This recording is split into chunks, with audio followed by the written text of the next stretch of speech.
aujourd'hui l'iPhone 11 et l'iPhone 11 Pro. C'est les détails techniques. Donc l'iPhone 11 vient avec un écran de 6.1 pouces LCD. Donc Apple l'appelle le Liquid Retina avec une résolution de 1792 par 828. Il faut noter que ça vient aussi avec le True Tone Display, donc il adapte le white balance et couleurs par rapport à la lumière ambiante qu'on a sur notre environnement pour mieux faciliter nos yeux et tout. Ça vient donc c'est un all glass body, donc l'oriel du téléphone comme vous voyez, c'est en vitre et c'est en unibody. Donc tous les détails ont été gravés sur le glass panel elle-même. L'avant aussi, donc c'est en fait dans tous les smartphones qu'on a, on peut dire que c'est le glace le plus costaud qu'on a, donc c'est assez solide. Ils ont aussi amélioré la résistance à l'eau et à la poussière et tout, donc ça peut tenir jusqu'à 2 mètres sous l'eau pendant 30 minutes.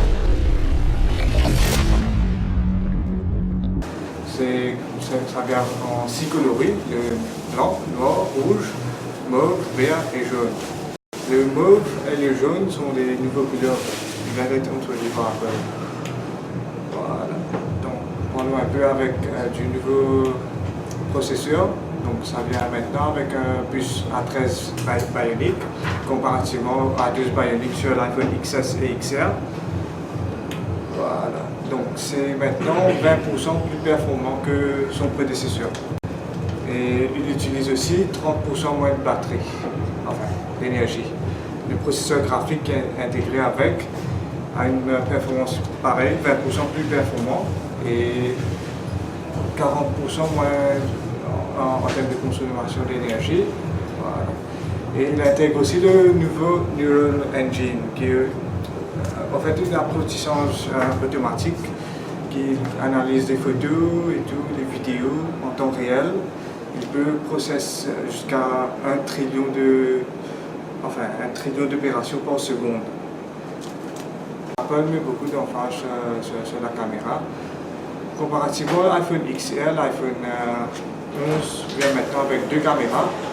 Donc le wide angle et le nouveau ultra wide angle. Voilà, je peux vous montrer un peu comment ça marche.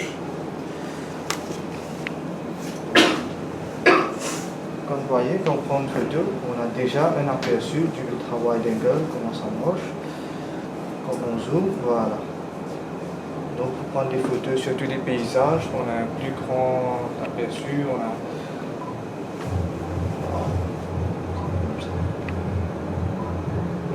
voilà.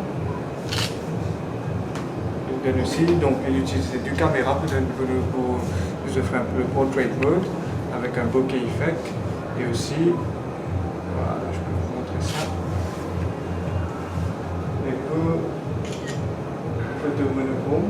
Et ça, si vous utilisez un appareil photo normal, c'est dans un studio avec des lumières et tout qui coûte beaucoup d'argent. Mais là, sur votre meuble, vous avez toute cette option-là. Voilà, les photos aussi, il y a c'est un Smart HDR. Donc ce que l'iPhone fait, grâce au Neural Engine, il va analyser les photos en temps réel, il va reconnaître les paysages ou si vous prenez des photos des personnes, donc il va automatiquement ajuster les contrastes, les exposures et tout, pour vous donner la meilleure qualité et une couleur naturelle, le plus naturel possible. Ça, voilà, ça c'est nouveau, le Night Mode.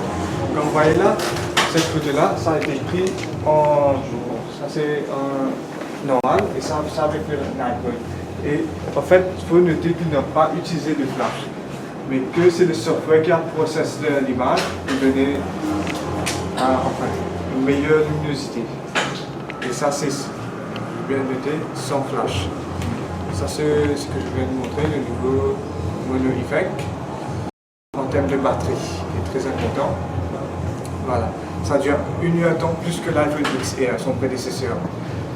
C'est une batterie lithium-ion polymère, pareil, compatible avec wireless charging. il vous donne 17 heures de vidéo playback et en streaming c'est 10 heures. En audio c'est 65 heures.